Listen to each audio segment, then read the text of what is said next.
इनसे मिलिए।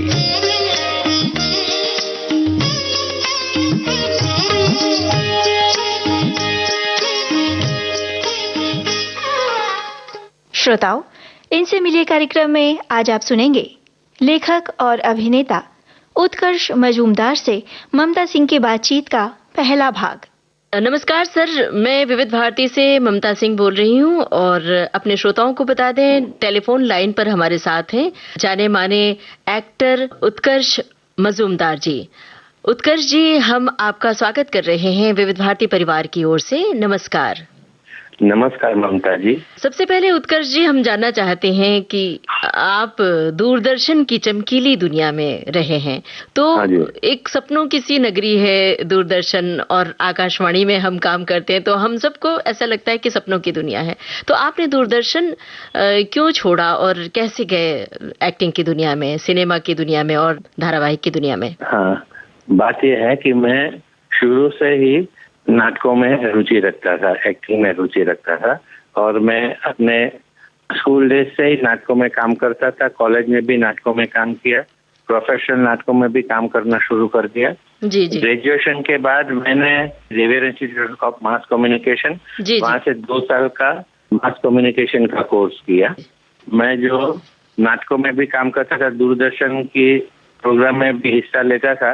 मेरी फ्रेंड वहाँ थी, उसने कहा कि मरियम जैतूरवाला कि उत्कर्ष तुझे क्या करना है, तू ऐसा वक्त बर्बाद मत कर, सिनेमा में जाना है, टीवी में जाना है, एड में जाना है, क्या करना है। फिर मैं दूरदर्शन में जुड़ गया as a casual production assistant, और ज्योति व्यास करके जानी मानी निर्माती थी, उनका मैं प्रोडक्शन असिस्टेंट बन गया। और ये बात थी 1979 की। और उसके बाद हुआ यूँ कि 1917 में तो मैं कैजुअल था, 82 में परमानेंट हुआ, और then through UPSC I become a programme executive, then I was posted in Rajkot. मेरा दूरदर्शन का जो काल था वो बहुत ही अच्छा रहा, मुझे बहुत ही मजा आया, और काफी हमने कुछ काम भी किए, अलग अलग कार्यक्रम भी किए।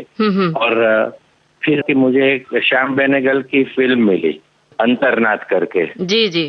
फिर मैंने सोचा कि चलो ये फिल्म तो करते, ऐसा मौका गंवाना नहीं चाहिए, मेरा मेजर रोल था उसमें। उसके बाद मेरी पोस्टिंग राजकोट हुई थी। मैंने सोचा कि अभी घर से दूर रहना है, और दूरदर्शन में तो ट्रांसफर होती रहती है। आप अगर बोलेंगे कि नहीं मैं इसी पद पर रहूंगा तो आपकी सीनियरिटी भी चली जाती है, और कई बार ऐसा भी होता है कि आपको उसी पद पर ट्रांसफर कर देते हैं, तो फिर आप कुछ नहीं कर सकते। और जैसे होता है ना कि अपना एक अध्याय समाप्त हो गया तो दूसरा अध्याय शुरू होता है। क्या बात है। मेरा दूरदर्शन का अध्याय समाप्त हो गया, मुझे कोई गिला शिकवा नहीं था। जी जी। मेरी कुंठित हो गई कला या मुझे मौका नहीं मिला, ऐसा कुछ नहीं था। हालांकि मुझे बहुत मौका मिला और मैंने काफी अच्छा काम भी किया। I am proud of my association with Doordarshan. और मैं नाटकों में तो काम करता था, कॉलेज काल से मैं प्रोफेशनल एक्टर बन गया था गुजराती स्टेज पर। 1973 के दौरान मैंने अपना पहला हिंदी नाटक किया सत्यदेव दुबे के साथ, जो हिंदुस्तान के जानी माने दिग्दर्शक थे। अच्छा एक बार, और उस नाटक का नाम था, जिसका मूल नाम था गिनी पिग, और मोहित चट्टोपाध्याय का लिखा हुआ था। तो उसमें कास्ट में थे सत्यदेव दुबे, चित्रा पालेकर, मैं और अमरीश पुरी।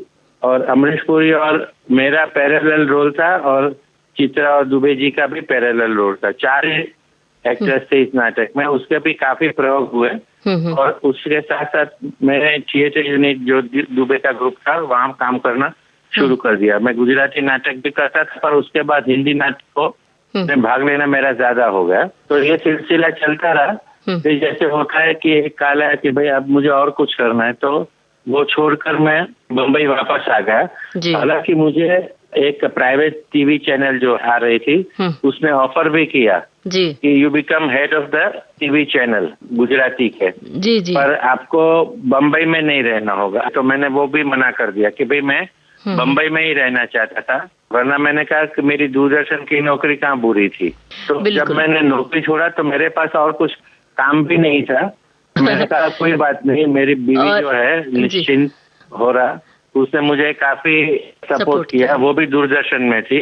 तो मुझे दूरदर्शन से काम का संतोष भी मिला, बीवी भी वहीं से मिल गई। गुजराती नाटकों में काम करता हूँ, हिंदी नाटकों में काम करता हूँ, अंग्रेजी नाटकों में काम करता हूँ, और मैंने हिंदुस्तान के जाने माने जो दिग्दर्शक है उनके साथ काम किया है, कि जैसे पंडित सत्यदेव दुबे, सुनील शानबाग, जी जी, नादिरा बब्बर, ललित दुबे, उनके साथ काम किया है।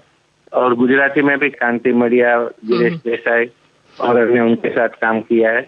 उत्कर्ष जी, श्याम बेनेगल के साथ आपने काम किया, एक सीरीज था संविधान, और श्याम बेनेगल एक विराट शख्सियत है। सीरीज में आपने सरदार वल्लभ भाई पटेल की भूमिका निभाई थी, तो वो कैसा अनुभव था? और साथ में ये भी बताइए, भारत एक खोज में भी आपने उनके साथ काम किया, तो ये दोनों अनुभव आपका कैसा रहा?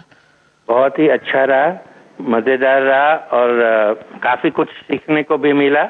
सिनेमा में एक्टिंग कैसे की जाती है, वो भी इतनी महान सफल दिग्दर्शक हो पे भी दूसरों के साथ किस तरह से पेश आते हैं, वो भी सीखने को मिला। जैसे लंच ब्रेक होता था, उस वक्त काफी सारी बातें होती थी, क्योंकि हम सब साथ में लंच लेते थे बैठकर। सरदार वल्लभ भाई पटेल की भूमिका निभाने के लिए आपको किस तरह की तैयारी करनी पड़ी? अगर फिजिकली देखे तो मुझे उन्होंने कहा कि हर रोज शूटिंग के पहले तुम्हें अपने बाल जो है वो बीच में से काटने पड़ेंगे। जी जी। तो वो उस्तरा लेकर जो मेकअप मैन रहता था जी वो मेरे बालों को बीच में से काट देता था, गंजा कर देता था बीच में से, ओनली साइड वाला ही रहता था। जी जी। मैं दूसरा कुछ काम नहीं कर सका क्योंकि मेरा हुलिया बदल जाता था ना, तो वो होता था। काफी कुछ तो हमने वो पढ़ा था पटेल साहब के बारे में जी। और मेंटली मैं जुड़ा हुआ था, क्योंकि उनकी काफी बातें मुझे बहुत जच गई थी और छू भी गई थी कि हाँ किस तरह से पेश आना है। और मैंने काफी उनके फोटोग्राफ्स और जितने भी मुझे वीडियोस मिले तो वो मैंने देखा। फिर मैंने अपने आप एक अभ्यास करके सोचा कि वो मेंटली किस भूमिका में रहे होंगे। कोई भी दृश्य किया कि जैसे आम्बेडकर के साथ एक सीन है जो वो कहता है कि नहीं मैं भी, कि वो आम्बेडकर वो छोड़ने के लिए तैयार हो गए थे, तब वो जाते हैं उनको मनाने के लिए हाँ कि आम्बेडकर जी आप छोड़िए मत, आप रहिए, क्योंकि हम चाहते हैं कि आप रहें, आपका योगदान देश के लिए बहुत जरूरी है। तो ये मेंटल एक्सरसाइज मेरी जो है वो ज्यादा रहती थी। जब मैंने ये सीन किया तो सब बहुत तारीफ करने लगे कि बहुत बढ़िया हुआ है। उसका श्रेय भी बेनेगल साहब को जाता है। जी जी। और आपने कमर्शियल फिल्में भी की ना, रईस और सत्य जोशी जैसी। पहली फिल्म थी सत्या, जिसमें मैंने उर्मिला मातोंडकर के पिता की भूमिका निभाई थी, जिसको पैरालिसिस हो गया है। ये कैसा अनुभव रहा? उन्होंने कहा कि ये आपका रोल है, आपके डायलॉग जरा भी नहीं है, क्योंकि आपको पैरालिटिक अटैक हो गया है तो आप बोल नहीं सकते हैं। जी जी। मैंने कहा देखिए आप मुझे बोलने के लिए तो कहेंगे ना कि आइए बैठिए, जैसे जो कुछ भी तो होगा ना, मैं सिर्फ ऐसा करूंगा तो बहुत ही वो गलत लगेगा, झूठा लगेगा। क्योंकि क्या है, आप बात करने की कोशिश करते हैं, आपके गले से आवाज स्पष्ट नहीं निकलती है। तो उन्होंने कहा कि नहीं तो फिर आप अपने आप बनाइए। तो वो उन्होंने सीन दिया था ना, मैंने पूरा वो सीन लिखा, तो मैं उस हिसाब से बोलने की कोशिश करता रहा। तो थोड़े से शब्द आते थे, थोड़े से नहीं आते थे, तो वो सीधा एकदम वो स्टीरियोटाइप न लगे कि जैसे इसीलिए वो कैरेक्टर भी उभर कर बाहर आया। अंतरनाथ करके पहली फिल्म थी जी जी 91 में जो बनी थी, पर उसमें भी एक मजेदार किस्सा ये हुआ। मैं श्याम बाबू की ऑफिस में गया, मैंने देखा तो पोस्टर बना हुआ था अंतरनाथ का और इसमें लिखा हुआ था एंड में and introducing so and so and so and so. फिर मैंने कहा श्याम बाबू मेरा नाम क्यों नहीं है यहाँ पर? बोला उत्कर्ष ये उन लोगों का नाम है जो पहली बार फिल्मों में काम कर रहे हैं। तो मैंने कहा श्याम बाबू मैं भी पहली बार कर रहा हूँ। तो वो एकदम आश्चर्यचकित हो गए, बोला मुझे तो लगा तुमने काफी सारी फिल्में की है। हाँ, मैंने कहा भ्रम है सबका, पर मैंने फिल्में की नहीं है, आपकी पहली फिल्म थी। पर बोला अभी तो कुछ मैं नहीं कर सकता हूँ, ये सब हो गया है। तो उसके बाद सत्या में काम किया और उसके बाद मैंने रईस में काम किया। तो उसमें भी ये हुआ था कि मैंने राहुल ढोलकिया की अगली एक फिल्म की थी फरजानिया। हाँ। और आपने इतनी अच्छी भूमिका निभाई कि श्याम बेनेगल ने ये कहा कि अरे लग रहा है कि आपने तो कई फिल्में कर ली हैं। हाँ तो ये आपकी बड़ी कामयाबी थी। अच्छा, गुजराती नाटक मास्टर फूलमणि एक चर्चित गुजराती नाटक है, तो आप इससे जुड़े, ये कैसा अनुभव रहा? मैं एक्सपेरिमेंटल नाटकों में काम करता था और गाता भी हूँ। सबको पता था कि उत्कर्ष मजूमदार अच्छा गा लेते हैं जी, ये हमें भी पता चला है। तो एज ए सिंगर नहीं, एक्टर सिंगर के तौर पर अगर आप पूछे तो फिर एक इंटर कॉलेज कंपटीशन में मैं जज था, तो मनोज शाह जो डायरेक्टर थे ये फुलमणि के, जी। हम बाहर आए, मैंने पूछा कि क्या कर रहे हो? बोला मैं एक नाटक करने जा रहा हूँ पृथ्वी फेस्टिवल में और म्यूजिकल प्ले है, मैं ढूंढ रहा हूँ एक्टर। मैंने मन में ही कहा कि तेरे सामने एक एक्टर खड़ा है जो गा भी लेता है अच्छी तरह से और पैसा भी नहीं मांगेगा तुझसे, क्योंकि वो एक्सपेरिमेंटल नाटक करता है, तो उसको पता है कि पैसे नहीं होते हैं, कमर्शियल नाटक में होते हैं। पर मैंने उसको कहा नहीं, ऐसे जाने दो। थोड़े दिनों के बाद उसका फोन आया कि उत्कर्ष हम मिलना चाहते हैं। मुझे पता था ये मराठी नाटक पर आधारित था जी। तो बोला कि कौन सा रोल कर? बोला ये चिराग जो है, जो अभी आप ये सीरियल देख रहे हो कैब 92 उसमें भूषण का किरदार निभा रहा है वो जी। तो वो मेन रोल कर रहा है फुलमणि का। जी जी। तो फिर मैंने सोचा फिर मैं क्या करूंगा? फिर बोला अच्छा गाना कौन गा रहा है? गाना तो आप गाओगे। तो सारे गाने? बोला हाँ। बोला चिराग आपको सपोर्ट दे सकता है पर वो सारे गाने गा नहीं सकता है, तो इस शर्त पर मैं ये रोल करूंगा और नाटक में काम करूंगा जी। क्योंकि गाने का अवसर मुझे मिल रहा था।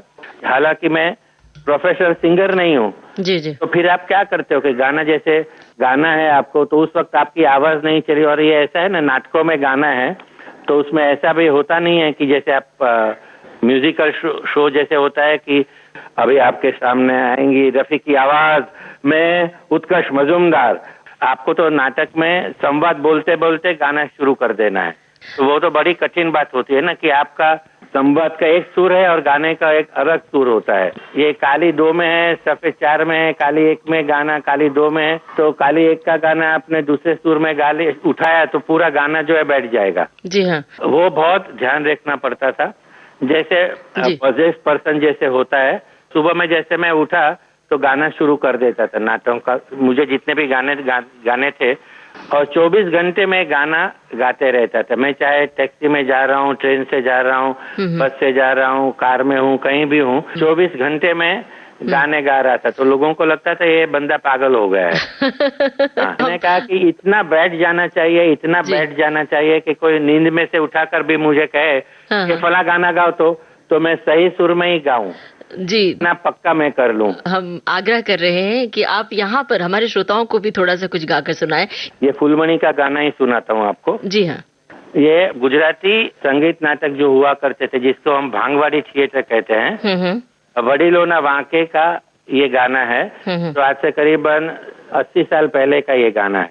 और उस वक्त जैसे होता था महिलाओं के रोल भी पुरुष करते थे। ये काफी सारे मैंने फीमेल सॉन्ग जो थे वो मैंने गाए थे। जीवन में उजागरा तो घણા થયા પણ પીયુની વાટ જોતા હોઈએ અને ધીરે ધીરે એમના આવવાના પગલાના ભણકારા સંભળાય એવો મીઠો ઉજાગરો તો આજે થયો। મીઠા લાગ્યા તે મને આજના ઉજાગરા, मीठा लागा ते मुने आज ना उजागरा, ज्योति तीवाला ने वाट रे तारा रा रा रा, ज्योति तीवाला ने वाट रे अलबेला काजे उजागरो, मीठा लागा ते मुने आज ना उजागरा, आज ना उजागरा। इनसे मिलिए इस कार्यक्रम में अभी आप सुन रहे थे लेखक और अभिनेता उत्कर्ष मजूमदार से ममता सिंह की बातचीत का पहला भाग। आपको बता दें इस कार्यक्रम में तकनीकी सहयोग था सुषमा सुरड़कर का और विविध भारती की ओर से इस कार्यक्रम की प्रस्तुतकर्ता अनुश्री पाठक। इनसे मिलिए